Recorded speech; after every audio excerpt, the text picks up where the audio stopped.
আল্লাহ তাআলা যেন নিষ্পাপ শিশুদেরকে আল্লাহ শহীদ হিসাবে কবুল করেন।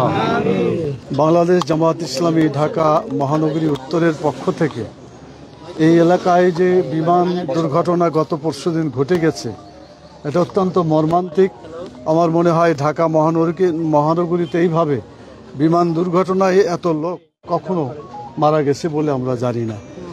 তো একটা বড় দুঃখজনক ঘটনা। আমরা প্রথমেই আল্লাহ তাআলার কাছে চাইব যে যারা তাদের সন্তান হারিয়েছে, এখন পর্যন্ত আমার জানা মতে পত্রিকার খবরে প্রায় 31 জন তারা জীবন হারিয়েছে এবং প্রায় 160-এরও অধিক যারা বিভিন্ন হাসপাতালে চিকিৎসাধীন আছে। তো আমরা প্রথমেই দোয়া করি আল্লাহ তাআলার কাছে।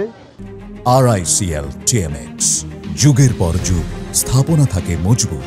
যারা শহীদ হয়েছে আল্লাহ তাদের শাহাদাতকে কবুল করুন এবং তাদের পিতামাতা আত্মীয় স্বজনকে ধৈর্য ধারণ করার তৌফিক দান করুন। আজকে আমি এখানে 3টি কথা বলার চেষ্টা করব।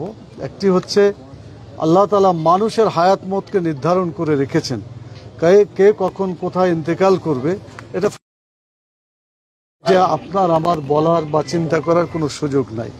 আমাদের উচিত হবে যার ভাগ্যে যেটা আল্লাহ তাআলা রেখেছেন সেই ভাগ্যকে বরণ করে নিয়ে কিভাবে সেই সমস্ত আহত বা নিহত পরিবারগুলোকে আমরা সান্ত্বনা দিতে পারি এবং তাদের পাশে দাঁড়াতে পারি, এটা আমাদের দায়িত্ব।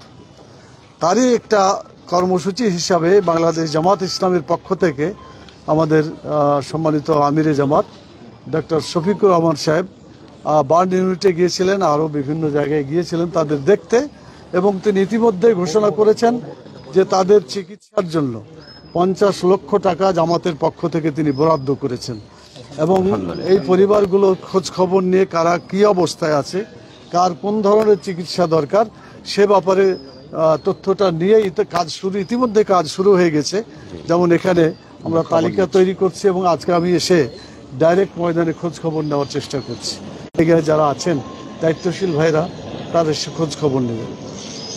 দ্বিতীয় যে কথাটা আমি আপনাদের সামনে বলতে চাই সেটি হলো এই যে রাসূল সাল্লাল্লাহু আলাইহি সাল্লাম বলেছেন যে মানুষ যখন মারা যায় তখন তার সাথে আর কিছুই যায় না, তার জন্য যা থেকে যায় তার আত্মীয় স্বজন যারা থাকে তারা, এবং তার ভালো আমল সাদকা জারিয়া কিছু করে গেলে সেটা তার কাছে যায়।